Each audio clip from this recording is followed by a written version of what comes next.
My name is Dr. Daniel Fox, and I'm a licensed psychologist in the state of Texas. And today I wanted to focus on a treatment for anxiety disorder. And this is a treatment that I use with a lot of my clients. It helps them to sort of understand their anxiety as well as challenge it and overcome it.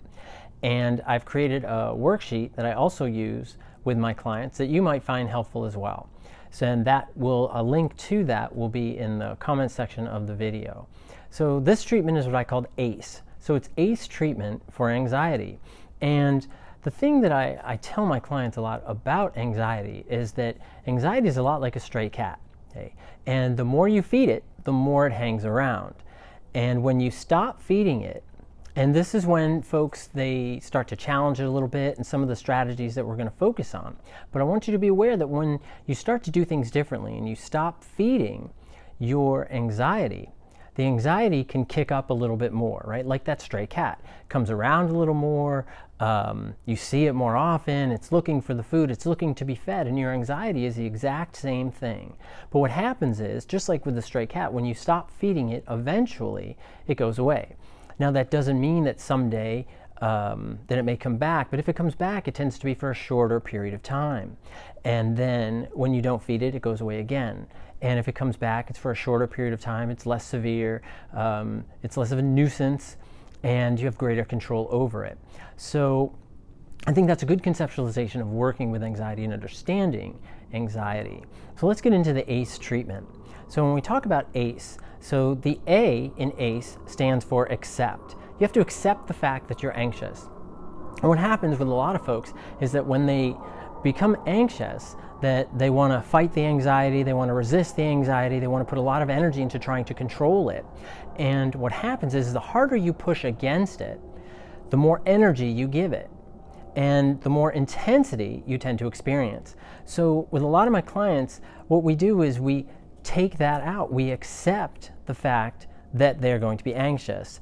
And in the worksheet, you'll see that it says that I accept my anxiety makes me feel, think, and behave, and then you would describe that. Okay? Because the more details and the more exploration you can do into your anxiety, the less power it has over you. So we want to empower you to control that anxiety, okay, and have a greater understanding of it. So that's A. A is accept. We talk about C, we talk about challenge. So about challenging that anxiety. Now, in the worksheet, there are several challenge statements that I put in there to help you out. So how will you challenge your anxiety? Will you do it by doing deep breathing? Because when we do deep breathing, we do relaxation techniques, mindfulness, which is also another challenge technique, that it takes away from the intensity and the power of that anxiety. And that's exactly what we want to do. We want to lessen the intensity and the power of that anxiety. We want to challenge. We've accepted it. We've taken a little bit of power away from it there. Then we want to challenge it. We're taking more power away from it. And we do that by deep breathing, mindfulness techniques, watching a funny video, whether it's on YouTube or anything else.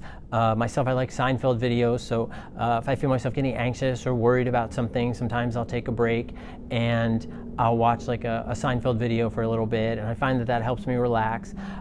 Exercising.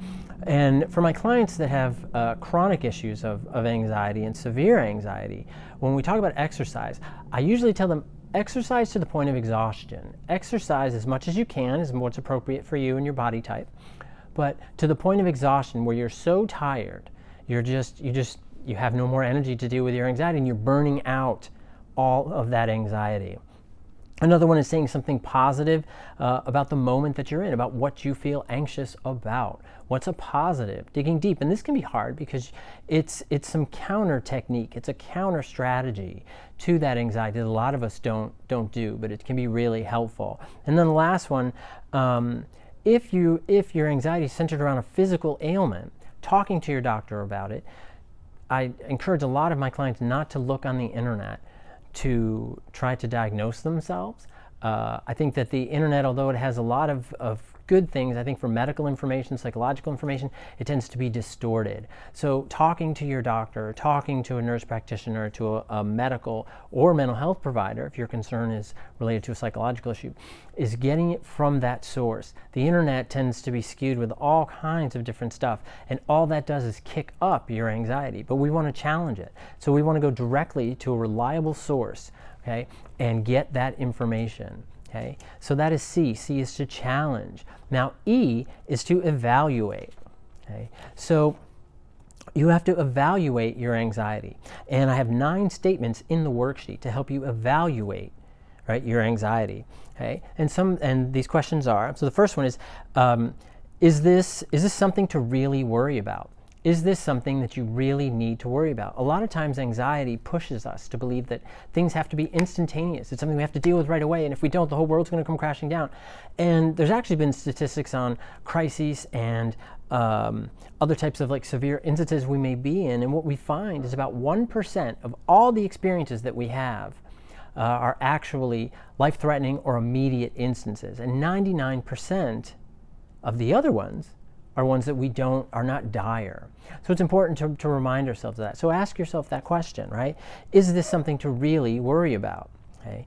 Another question is, has this worry occurred before? And if it has, what is it as bad as you thought? Okay. Let me see if I can get that out. And then another one is, right, what can you do to manage this situation and manage the fear? What are some questions, some challenges that you can pose to yourself? How have you managed it before? What can you do to challenge yourself, to challenge that fear and to deal with that situation and manage that situation effectively? Okay. Another one is this from my past affecting me in the present? And sometimes what happens is we may have memories, we may have traumatic memories, traumatic issues, and if it's something that is associated with your past, perhaps you've been to therapy, perhaps you know some techniques, utilizing those techniques. If it's from your past, make sure that you're centered on where you are today and the issues that you're dealing with today, and not get pulled back by emotional buttons, by other issues that pull you back to your past, so you feel like you're dealing with the past today. Today is today and yesterday is yesterday. Granted, there are things that a lot of folks have been through that continue to stick with them. And the best way to deal with those is to be present-centered and deal with where you are today. Okay? And I know that that's easy to say and hard to do, but I think that that's important as another way to challenge your anxiety. Another one, is this worry likely to come true? Is this a genuine worry that is likely to come true? How real is it?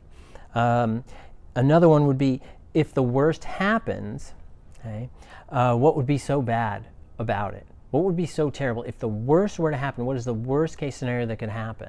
Okay, and then you can ask yourself, well, how would I deal with it if this was the worst situation? How would I deal with that?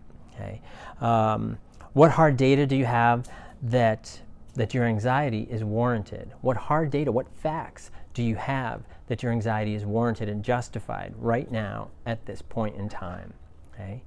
There was 2 left, and then what would solve this issue? So how problem solve some stuff. What can you do to lessen this anxiety? And your anxiety wants you to say, well, nothing, there's nothing I can do, and make you feel helpless, so you will succumb to the anxiety and do what it wants you to do. And if it's that stray cat, what does that stray cat want you to do? Feed it. Okay. And the last one is, now what can I do to solve this issue? Okay, what would solve the issue and what can you do? So what can you engage in to solve this issue? What are some behavioral steps that you can engage in to lessen this anxiety?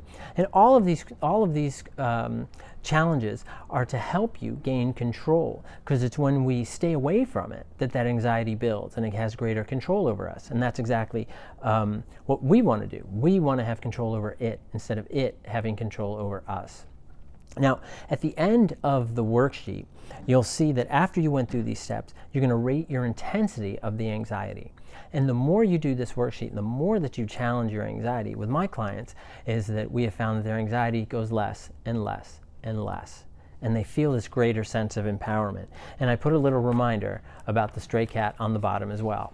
I don't normally do videos outside. I thought I would do something a little different, so there were some noises, so hopefully you could hear me and everything was fine.